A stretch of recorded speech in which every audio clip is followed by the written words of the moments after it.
My name is Tolga Aksoy. This is a joint project with Feride Gönel from Yıldız Technical University. And the theme of the talk is how green Turkish industry is and how green it has to be. Green industry is crucial for sustainable future simply because the current form of industrial production is unsustainable. Industrial activities are 20% of worldwide fossil fuel related carbon dioxide emissions, and total emissions from industry are expected to rise dramatically between 2007 and 2015. It's expected to rise between 74 and 91%. So what should the industries do? They have two options, either end-of-pipe solutions or pollution prevention. And what are the incentives for industries for these solutions?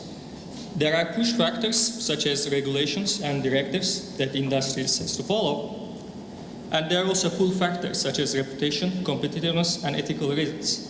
Obviously, if the decision is solely left on industries, then the industries will try to find the equilibrium between profit maximization and the cost of pollution prevention methods. Now, investigating the environmental issues in Turkey is also important for two reasons. First of all, the population is 70 million.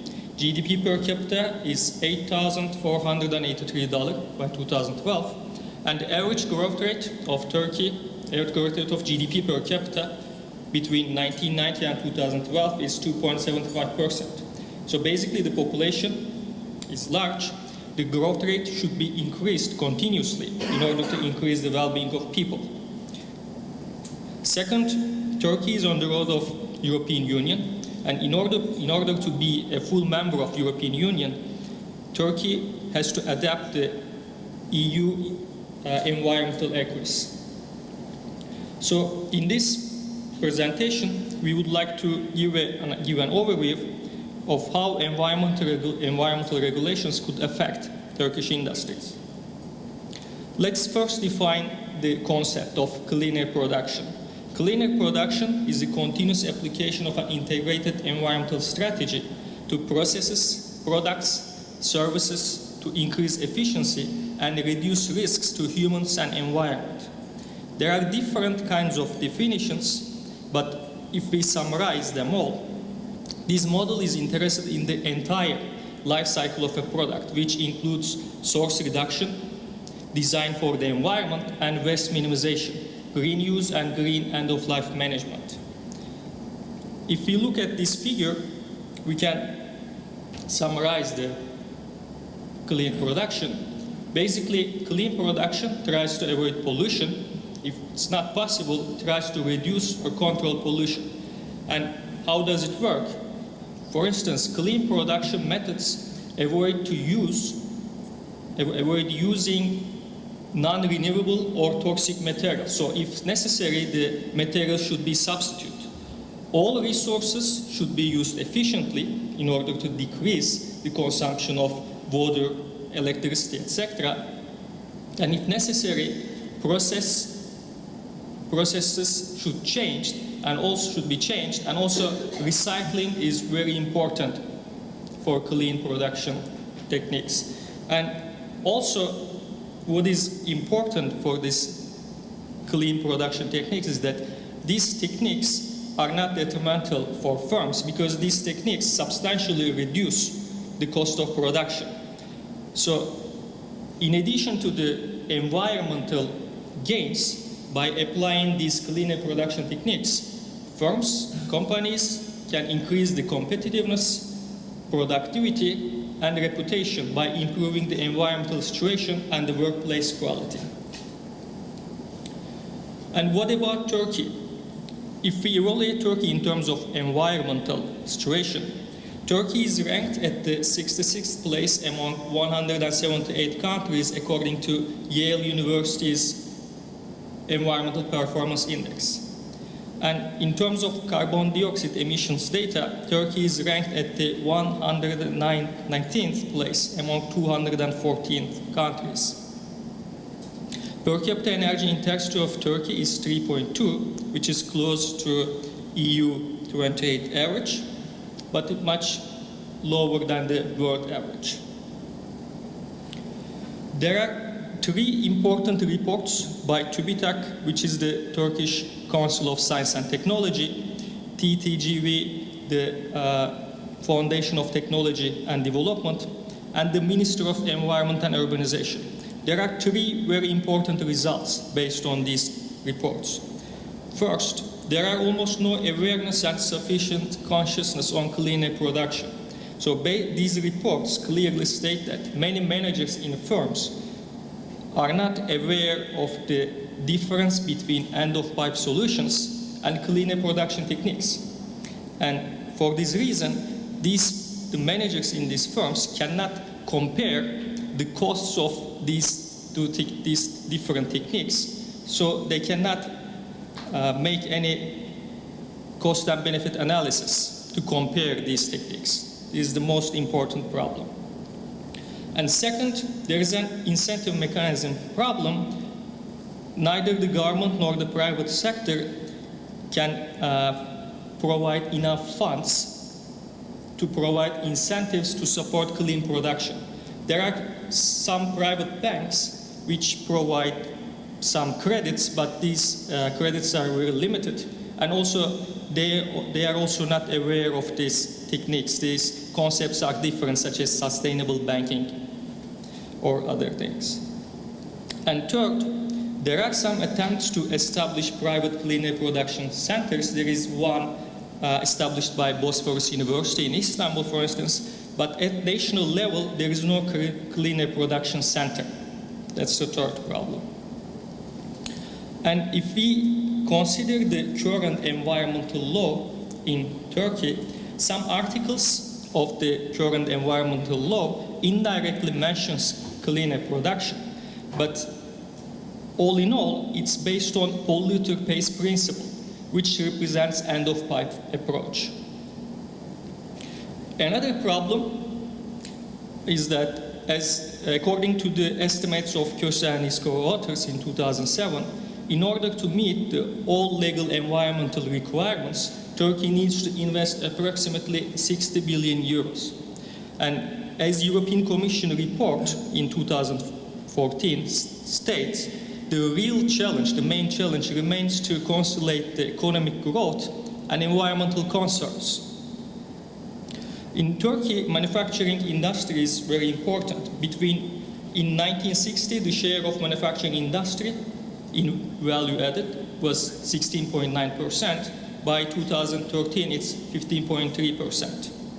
The net electricity consumption between this period decreased from 63% to 47%. However, the total energy consumption between 1990 and 2007 increased from 13.71 metric ton to 23.38 metric ton. And also the greenhouse gas emissions from industrial process increased dramatically. Between 1980 and 2013, it was 5.5 million, and it increased to 62.8 million. So the manufacturing industry is quite important in terms of value added and employment, but the contribution of manufacturing industry to Turkish economy is controversial because of these environmental problems. And what about EU? In EU 27, manufacturing sector's share in GDP is 15.1% by 2013. In EU, also between 1990 and 2012, electricity consumption of industry sector decreased by 0.7%. Between 1990 and 2012, greenhouse gas emissions decreased by 15% in European Union 15 countries and 19.2% in EU 28. More importantly, in 2012, EU 15 emissions were 15.1% below the base year emissions level under the Kyoto Protocol's first commitment period, which constitute a net reduction of 646 million tons of carbon dioxide emission equivalent. So although Turkey is trying to be full member of European Union, there is a clear difference. For in Turkey, the greenhouse gas emissions has been increasing, whereas the environmental policies in EU is beneficial in terms of environmental standards, as the greenhouse gas emissions has been decreased recently. Now, there are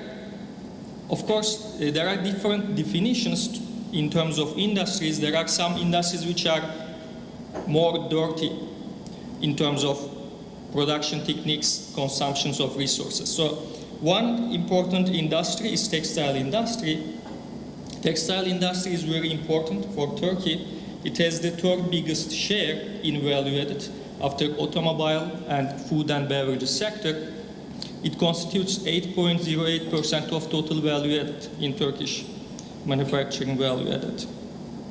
In textile industry, dyeing and printing consume quite a large amount of water and chemicals. And also this production causes an important amount of greenhouse gas emissions. And many studies state that it's possible to decrease this pollution by using cleaner production techniques. But the case studies state that the textile industry prefers to use end-of-life solutions instead of cleaner production techniques.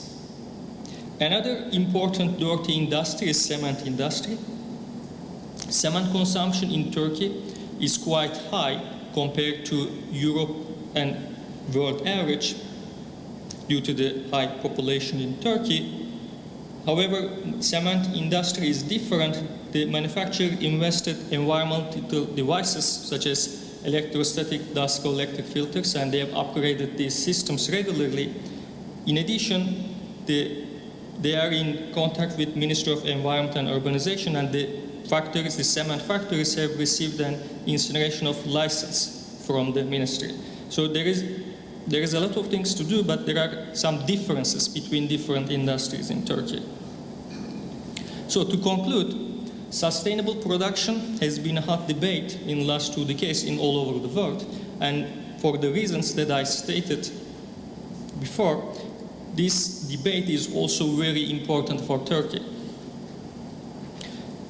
It's important for Turkey because Turkey is caught on the horns of dilemma. On the one hand, Turkey has to achieve high growth rates in order to increase the well-being. But on the other hand, Turkey has to adapt all the European Union environmental acquis to be a full member. So what should Turkey do? First of all, end-of-life solutions have to be replaced with cleaner production techniques. This must be done, but as I stated before, these cleaner production techniques will be helpful for firms to decrease the cost of production. So it's not detrimental for firms. Stimulating clean consumption is also important for clean production techniques.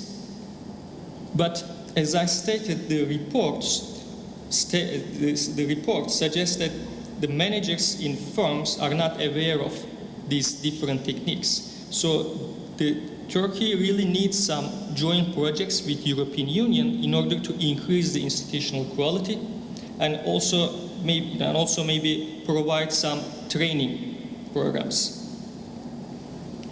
And another result based on those reports is that since managers in firms are not aware of these different techniques, they think the cleaner production techniques will be too expensive.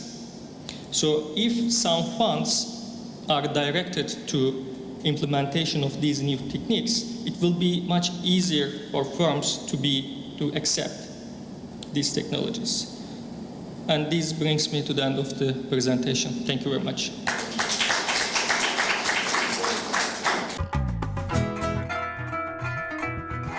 Thank you very much. It's really very interesting paper.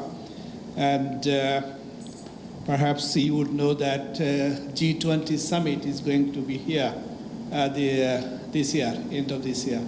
We had in Australia last year, and your Prime Minister was there. And he was very committed on this issue last year. And as against the Prime Minister of Australia was, in fact, he was against even putting the thing on the agenda, you see. But President Obama was quite keen, and he opened the thing on that summit. But what I was trying to I think, encourage you to develop this paper a little bit further. I have been looking at it in here, and try to make it your sort of an appropriate, relevant authority here know about this, what you've been doing, and plus there is another institute in Canada who is doing G20 climate change papers, I think, as you would know. So please contact them. Perhaps they would like to look at all those from your point of view. There will be other papers as well, but you should also put some inputs there. That is as a comment. Thank you very much. Okay, thank you. Actually, in the beginning of this project, we prepared some questionnaires to send to some managers in some industries, in textile, cement, or other industries. But right now, we are still working on it. And if we send these questionnaires to firms and get some data, then we will be able to measure the awareness, and we will also understand to what extent they apply these methods in case they started to apply. But based on the previous studies, it seems that they even don't know these kind of techniques. But thank you very much for your comment. I would like to ask you if what strategy depend Turkey in decreasing the emission of gases? Is it depend on green behavior or reducing the materials that you use it in industry? Well, actually, greenhouse gas emissions has been increasing in Turkey. So there is a decrease in electricity consumption, but the total energy consumption and also the greenhouse gas emissions has been increasing. So actually, there is no green behavior. So maybe the types of energies have changed through time between these 30 years, but the greenhouse gas emissions increased dramatically. I mean, it increased 4 times in 30 years. A very interesting presentation. And just, I would like to say that I think the dilemma you feel you are in is the whole of the Europe, the whole world is facing. It's the same trade-off between doing more to improve the industry, etc., and reduce emissions. And I think it's a continuing one. But I feel like the way forward is to adapt and think and invent local solutions, like the bio products, biodiesel, for example, from cooking oil. I mean, there are lots of small schemes which could be encouraged and developed at a local level to serve the country. I think even in Europe and America, as well as, of course, looking at more incentives and funding, etc. Okay. My co-author actually is here, so I think she wants to reply you as well. I am the co-author of this paper. For your comment and for the question, I would like to answer, or I would like to say some small points. Actually, Turkey has some potential to use these kind of clean production techniques with the help of, for example, using some renewable energies, because we know when you use renewable energies in your production, you are on the road of kind of clean production. So first we have to change our energy policy a little bit away from oil and natural gas and other fossil fuels to wind and other etc. So, and the awareness is very important because as we look at other very few studies, empirical studies, really the firms, companies, managers, they don't know anything about end-of-pipe solutions or clean production. Of course, we don't label it clean production, I mean in Turkish temiz üretim. But the meaning of clean production, they have to understand the meaning of clean production, so they really very low level of awareness, maybe nothing or negative.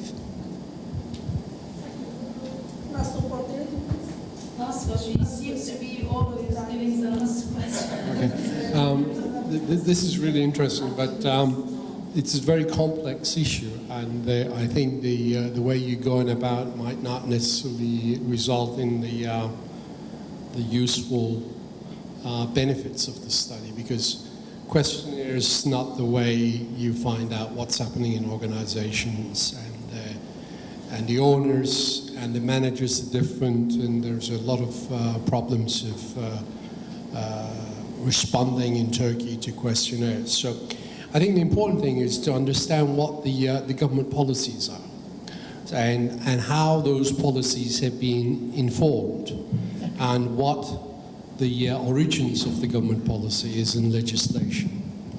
And then what you need to do is looking at those legislations and understand in individual organizations how those legislations have been processed, and in a way it is steered by the government, to what extent the government is steering the way they want them to do, and to see how it is implemented in an individual organization rather than just all across industries and mixing them up and saying, making assumptions about these technologies will result in cost reductions and managers don't understand. These are overly expressed assertions which needs to be unleashed and explored.